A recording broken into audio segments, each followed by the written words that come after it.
10 வயசு 10th படிக்கிற ஒரு பிள்ளைங்க என்ன கல்யாணத்துக்கு ஏற்பாடு பண்ணி சொந்தெல்லாம் வெளியே போகக்கூடாது அப்படிங்கிறதுக்காக சொந்த பந்தங்களே கல்யாணம் பண்ணி வச்சுருந்தாங்கல்ல வச்சு அந்த பெண் குழந்தையோட லைஃப்பை வந்து முடக்கி போட்டுடுறாங்க.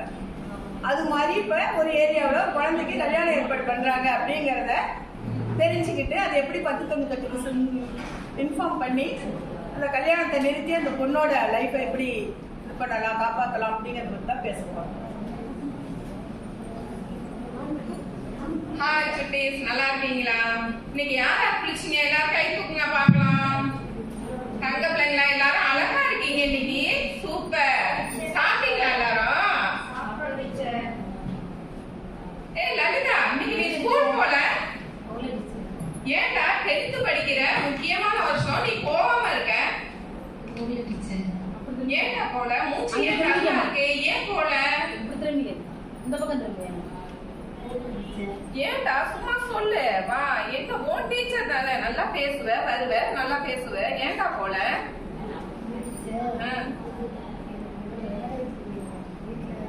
Mic on பண்ணிக்கமா.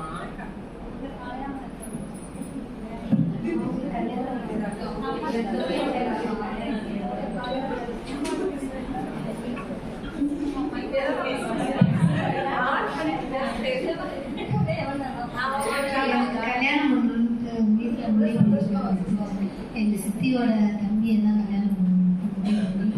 எனக்கு பிள்ளையோட ஸ்கூல் போகாதான்னு சொல்லி வீட்டில் அடைச்சி வைக்கிறேன். தெரியாமல் வந்துருச்சேன். உங்களை அப்படியாடா? சரி சரி, இதுக்கெல்லாம் ஃபீல் பண்ணாதடா. இதுக்காக என்ன முடிவு எடுக்கலாம்னு சொல்லி நாளைக்கு நான் உங்க வீட்டுல வந்து பேசுறேன்டா. பேசிட்டு அதுக்கப்புறம் என்ன முடிவு எடுக்கலாம் பார்த்து கரெக்டான முடிவா எடுத்துருவோம். ஃபீல் பண்ணாதீங்க. அதுக்காக படிப்பை விட்டுற கூடாது. படிப்பை நல்லா படிக்கணும், சரியா? பாடத்துல கவனம் செலுத்தணும். எக்ஸாம் வேற வருது இல்லையா? சரி, கொஞ்சம் வரீங்களா? பிரசிடண்ட் கொஞ்சம் வாங்க. அவங்க வீட்டுல வந்து வாங்க.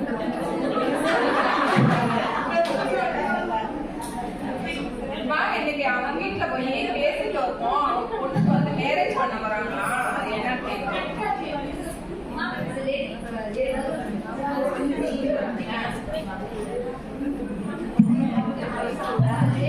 நாம எல்லாரும் கொஞ்சம் கவனிக்கலாம், சரிங்களா? டிஸ்கஷன்ஸ் முடிச்சோம் பண்ணிக்கலாம், சரிங்களா?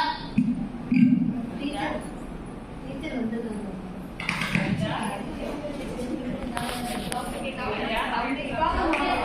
நல்லா இருக்கீங்களா? நல்லா இருக்கமா. நீங்க நல்லா இருக்கீங்களா? நீங்க பாக்குற அளவுக்கு இது சின்ன குழந்தையோ படிக்கிற குழந்தையோ மாசம் இல்லையே. எங்க வீட்டுக்கு வந்திருக்கீங்க? இல்ல, நாங்க ஒண்ணு கேள்விப்பட்டோம். நேத்து ஏரியால ஒருத்தர் பேசிட்டாங்க. நீங்க வந்து இந்த பிள்ளைக்கு 15 மேரேஜ்னு சொன்னாங்க.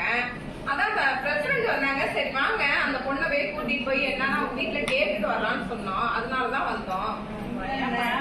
படிக்கிற வயசுல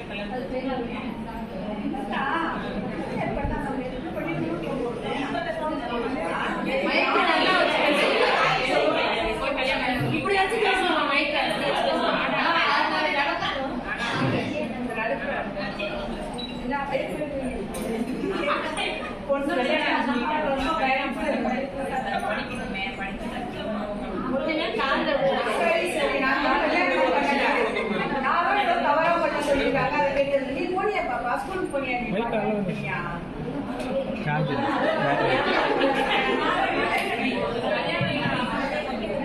இல்ல அதெல்லாம் கல்யாணம் ஏற்பாடுலாம் பண்ணல. பள்ளியோட தான் போயிட்டு இருக்கேன் பாப்பா.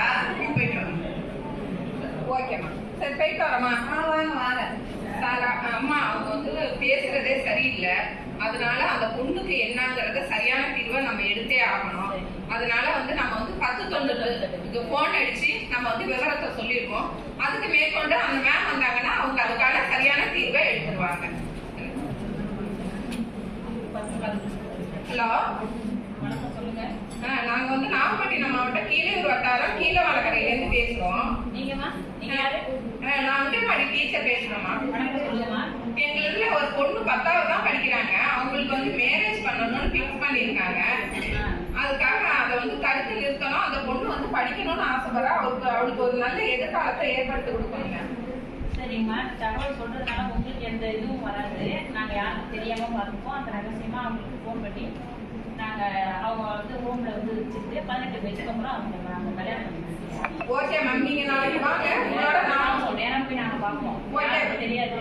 நீங்க சொல்லிட்டாங்க எங்களுக்கு இருக்கிறது யாருக்கும் தெரியாது. நாங்க நேரம் போய் பார்த்து நாங்க பேசி அவங்களை நாங்க எங்க ஹோம்ல படிக்க வச்சு 18 வயசுக்கு அப்புறம் நாங்க மேரேஜ் பண்ணுவோம். ஓகே மேம், நீங்க வாங்க மேம், நம்ம அவங்க வீட்டுல போய் பார்ப்போம். அவங்க வீட்டுல நீங்க பேசி அவங்க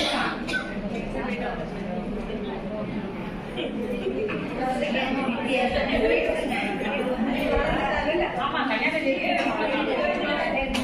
இப்போ வந்து அவங்களுக்கு லைட்டா வந்து மேரேஜை நிறுத்தி அவங்க வந்து ஹோம்க்கு அனுப்பிட்டோம். அவங்க 18 ஏஜ்க்கு மேல வந்து அதுக்கப்புறம் தான் அவங்களுக்கு 21 இயர்ஸ்க்கு மேல தான் மேரேஜ் வந்து ஃபிக்ஸ் பண்ணி அவங்களுக்கு மேரேஜ் நடக்கும். இப்போ வந்து அவங்க வந்து ஹாஸ்டல் படிச்சிட்டு இருக்காங்க.